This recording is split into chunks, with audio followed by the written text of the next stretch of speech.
Hi friends, स्वागत आहे तुमचं माझ्या आजच्या नवीन व्हिडिओमध्ये. तर आज मी करणार आहे लांबड्या मिरच्यांची भाजी.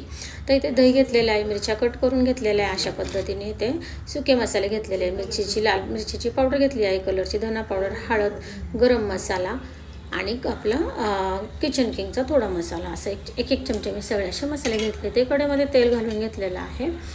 तेल तापल्यानंतर त्याच्यामध्ये जिरे आणि थोडीशी बडीशेप, म्हणजे अर्धा चमचा जिरा आणि त्याच्यापेक्षा थोडं पाव चमचा बडीशेप घातले. बडीशेप घातल्याने त्याच्यात चव छान येते.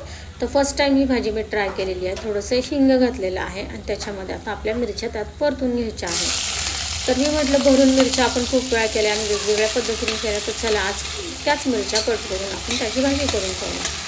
तर इतकी टेस्टी झाली ना ही भाजी की वाटलं नव्हतं की एवढी छान होईल. फर्स्ट टाईम केली आणि एवढी छान होईल. तर मी याचा व्हिडिओ घेऊन ठेवला होता, पण मी तो अपलोड नव्हता केला. म्हटलं पहिली भाजी करावी आणि ती खाऊन पाहावी आणि मगच तो व्हिडिओ अपलोड करावा.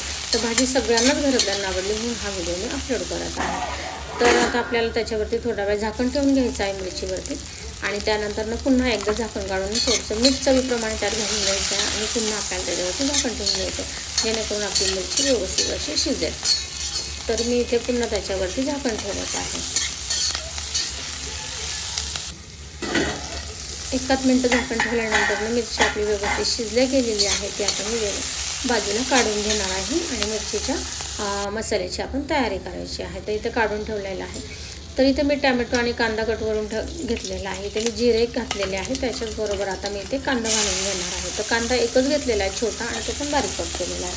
तर कांदा आपल्याला जास्त वापरायचा नाही, छोटाच एक कांदा घेतलेला आहे आणि एकच असा टॅमॅटो घेतलेला आहे, तो पण बारीक कट करून ठेवलेला आहे. तर तुम्ही नक्कीच ट्राय करा. ही भाजी खूपच स्वादिष्ट होते आणि खरंच सगळ्यांनाच आवडते. मिरच्या ऑलरेडी थोड्या तिखट असतात, त्याच्यामुळे आपण इथे फक्त कलरची मिरची पावडर वापरली, तिखट काहीच वापरलेलं नाही इथे. आणि बाकीचे मसाले तर कुठले तिखट नसतातच. तर इथे कांदा परतून झाल्यानंतर मी ते टॅमॅटो घालून घेतला. टॅमॅटो पण आपल्याला व्यवस्थित त्या कांद्यामध्ये परतवून घ्यायचा आहे.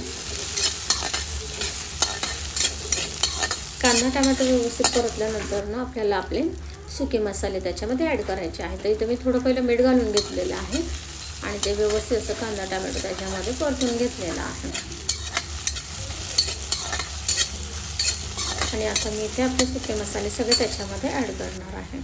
तर पाहू शकता इथे मी सगळे सुके मसाले घेतलेले आहेत, ते त्याच्यामध्ये घालून घेत आहे आणि ते सुद्धा कांदा टॅमॅटोमध्ये व्यवस्थित असे परतून घेत आहे. आपले सुके मसाले परतल्यानंतर मी एक पोह्याचा चमचाभर असं डाळीचं पीठ घेतलेलं आहे. चमचाभरच घ्यायचं आहे आणि ते डाळीचं पीठ आपल्याला व्यवस्थित या मसाल्यामध्ये भाजून घ्यायचं आहे. जास्त डाळीचं पीठ वापरायचं नाही आपल्याला इथे.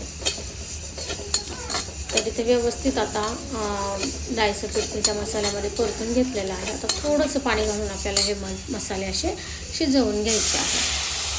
तर पाहू शकता थोडंसं अर्धी वाटी असं पाणी घालून मी व्यवस्थित तो मसाला शिजवून घेतला, जेणेकरून डाळीच्या पिठाचा आपला कच्चापणा जाईल. पुन्हा एकदा झाकण ठेवलेलं आहे आणि पाहू शकता मसाल्याला कसं तेल सुटल्याने मसाला पण आपला खूप छान परतला गेला. आता तिथे मी गॅस बारीक केलेला आहे आणि दही घालून घेतलं अर्धी वाटी. तर आपल्याला दही घालताना गॅसची फ्लेम एकदम बारीक करायची आहे, जेणेकरून आपलं दही त्याच्यामध्ये फुटणार नाही. तर मसाला आपला व्यवस्थित असा आपल्याला पुन्हा एकदा झाकण ठेवून शिजवून घ्यायचं. त्याला असं आपोआप तेल सुटतं.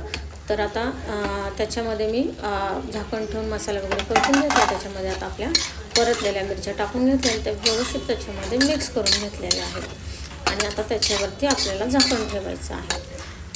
तर फ्रेंड, कशी वाटली तुम्हाला माझी आजची रेसिपी? तर रेसिपी आवडल्यास माझ्या रेसिपीला लाईक, शेअर, सबस्क्राईब करायला विसरू नका आणि हो कमेंटमध्ये सांगायला सुद्धा विसरू नका की तुम्हाला माझी रेसिपी कशी वाटली.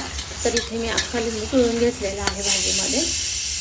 तर पाहू शकता किती छान भाजीला कलर पण आला आहे आणि वास पण खूप छान होता. आणि पुन्हा एकदा मी झाकण ठेवलं 1 मिनिट आणि असं पाहू शकता किती तेल सुटलं.